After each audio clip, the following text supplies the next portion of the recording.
I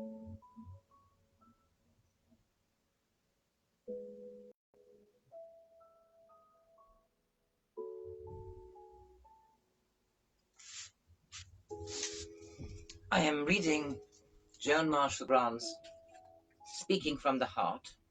This is a book about her, and a lot of it is from her.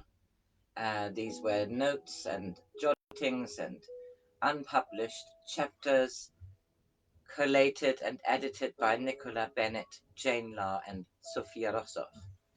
And it is a book about ethics, incarnation, and what it means to be human. I am here in chapter 1 because I started this upside down. I started with chapter 4. It was so fascinating. But I've decided to read chapter 1 now. Childhood Dreams and Ghosts. Joan was born on the 12th of April 1907 in London. Her mother Blanche was a celebrated beauty with a mysterious past and psychic powers, which she, so family rumor had it, explored professionally as Mademoiselle Voyer, with rooms in London's West End in the 1890s. Blanche foretold the sinking of the Titanic, but it appears to have been little more than perplexed and irritated by her daughter's propensity for seeing people whom others did not, and later, as Joan grew older, dismissed her vivid dreams of soldiers fighting at the front as nightmares. Her husband, the scientist J.F. Marshall, known as Jack to his friends, who made his name as the author of The British Mosquitoes, still the standard work on the subject, was as dedicated to the rational as was his wife to the irrational. A staunch atheist, he would examine Joan's far-fetched claims with scientific vigor, only, according to Joan, to find them corroborated.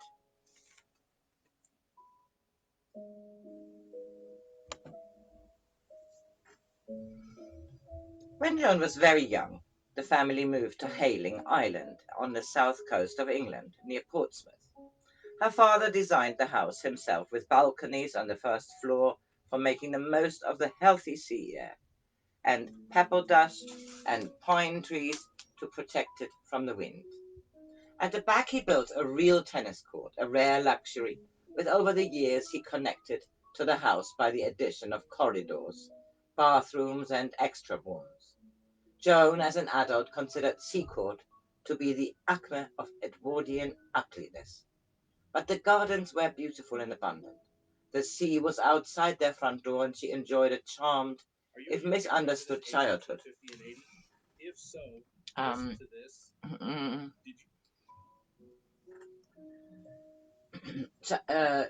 childhood described with great verve in her autobiography, first published as Time Out of Mind and more recently as Far Memory. The first line is unforgettable.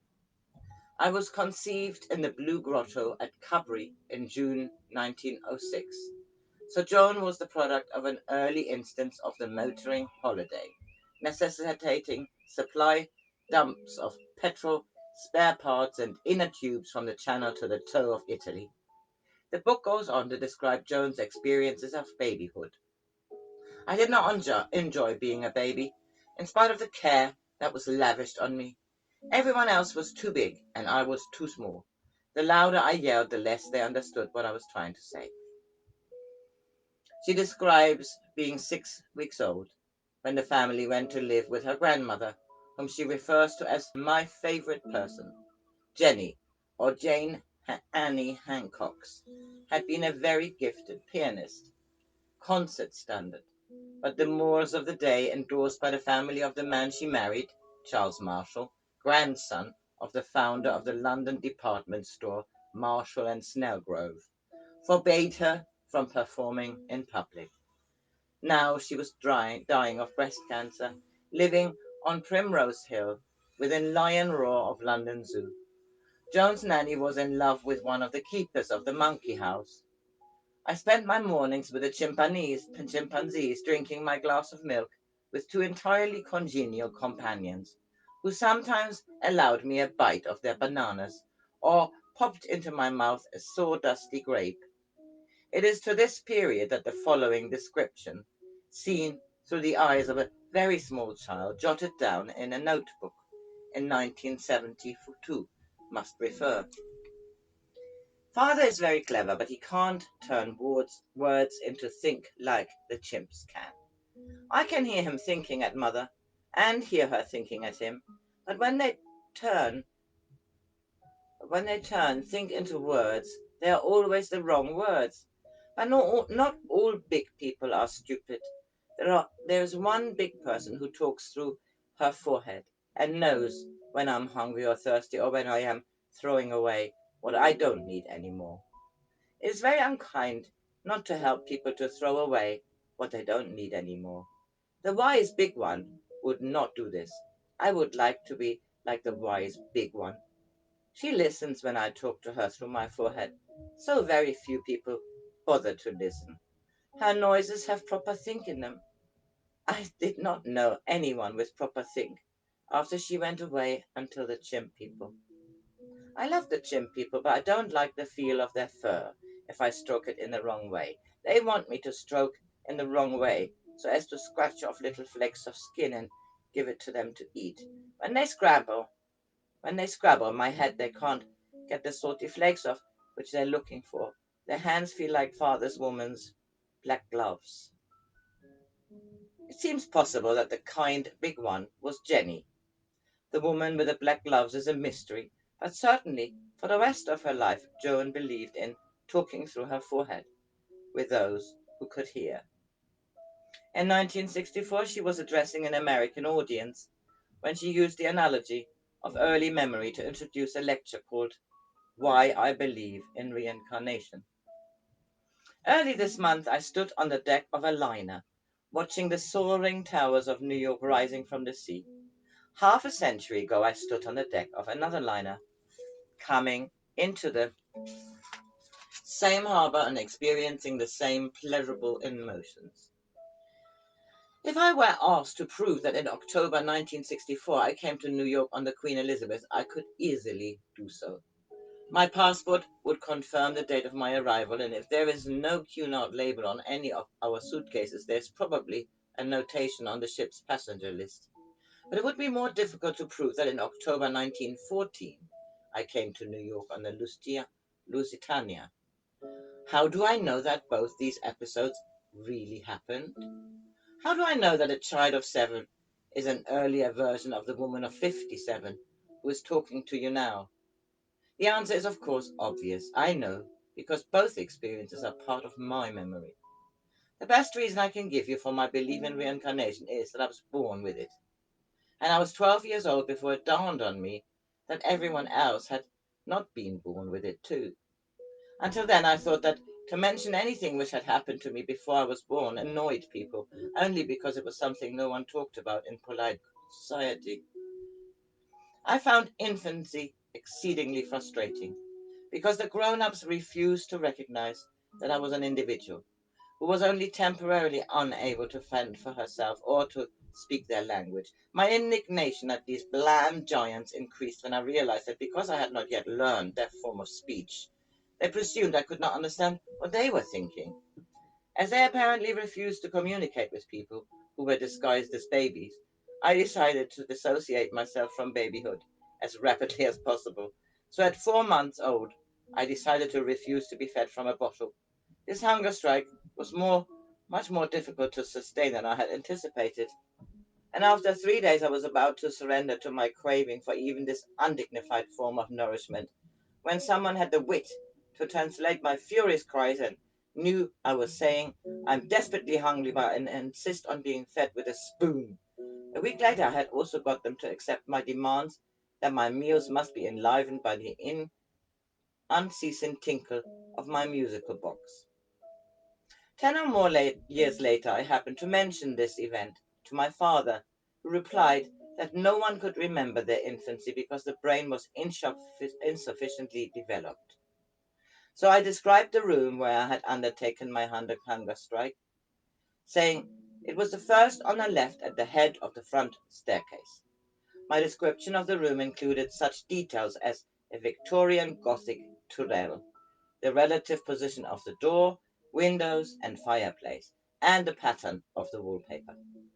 Fortunately, I had spent the relevant month, August 1907, in a furnished house which my parents had rented for a summer holiday, and none of the family had been to the house since.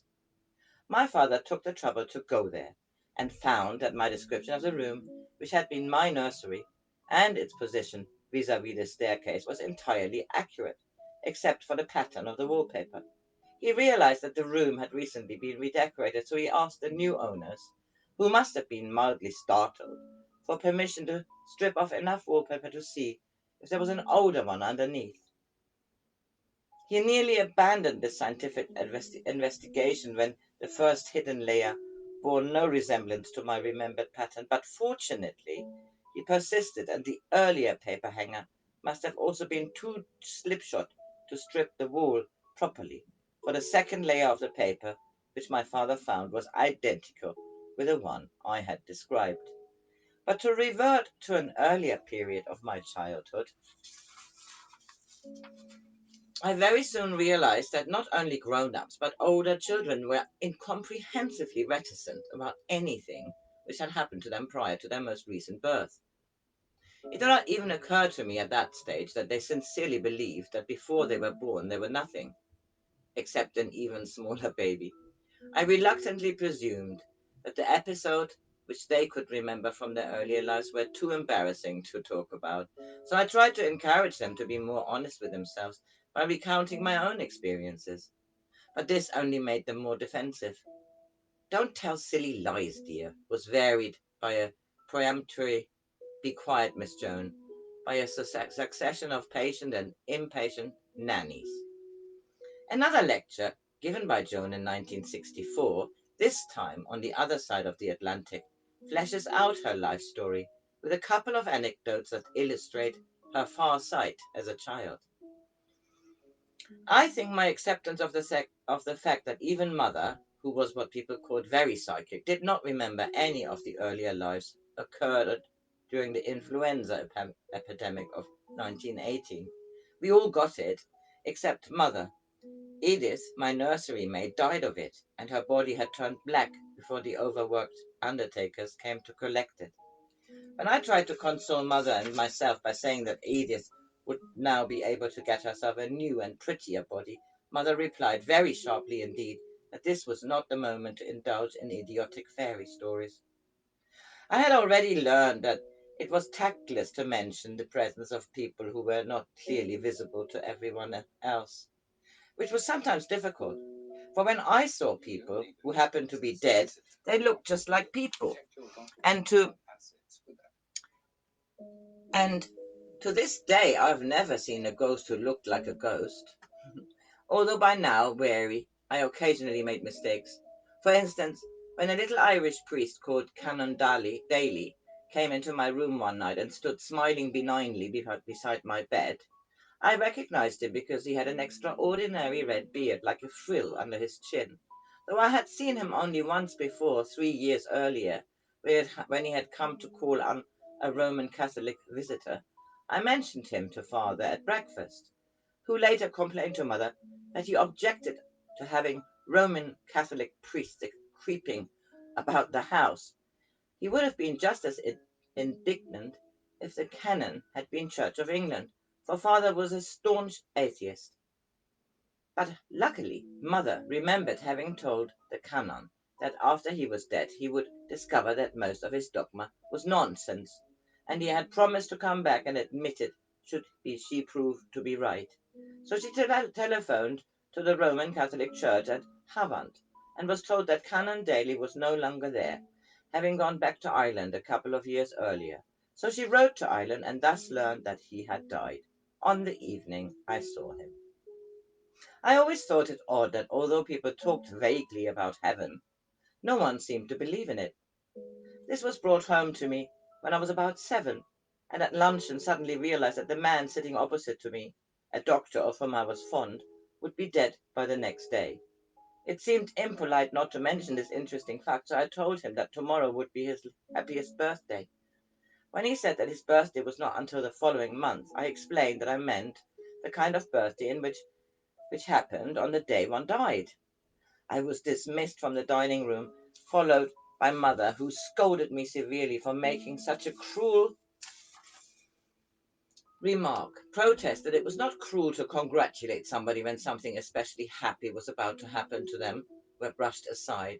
I was at last reduced to tears, which, though taken for tears of contrition, were really of fury at the total incomprehensibility of grown-ups, and was made to promise never again to try to draw attention to myself by telling such fiendish lies.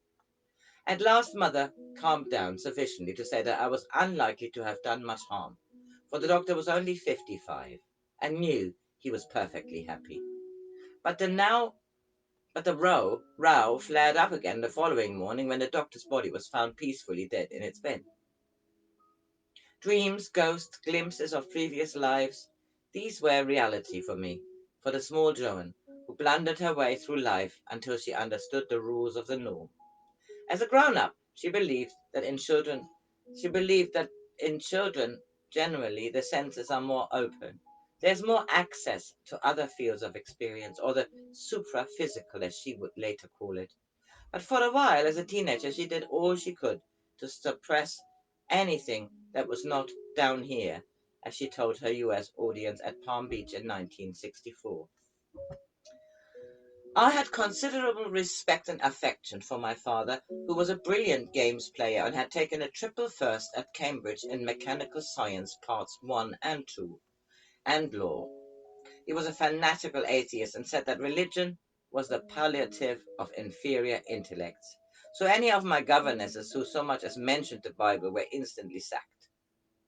After dinner, the female guests went with mother to the drawing room, but I was allowed to stay to listen to the highly intellectual conversation of father and his fellow scientists and professors. And I listened acutely, for he was apt to ask me to recount a précis of the more abstruse points the following morning. When there were no visitors, which was rare, we played billiards. He gave me a bicycle the first time I made a break of 50, or chess, which by 12 I could play without looking at the board. As at that time I had a degree of photographic memory, I was able to reproduce mathematical formulae and quote from textbooks sufficiently accurately for him to consider that I would do him credit if I went to Cambridge and tried to be the first woman to take a mechanical science degree. I said I would much prefer to read architecture, but he said this was quite out of the question, as architecture at that period did not rate a tripos, but only a diploma. At 15, I refused to continue with formal education as a protest against the dismissal of my favorite governess. So for the next 4 years, I worked exceedingly hard in my father's mosquito control institute as a laboratory assistant. I had no interest in entomology until Hailing Island, where we lived, until Hailing Island, where we lived, became infested with mosquitoes. So he proceeded to abate the nuisance and in the process became the leading expert on the subject. And in 1938 wrote the standard work on British mosquitoes at the request of the National History Museum in London. I make here a break, it's quite a long chapter. Have a lovely Sunday.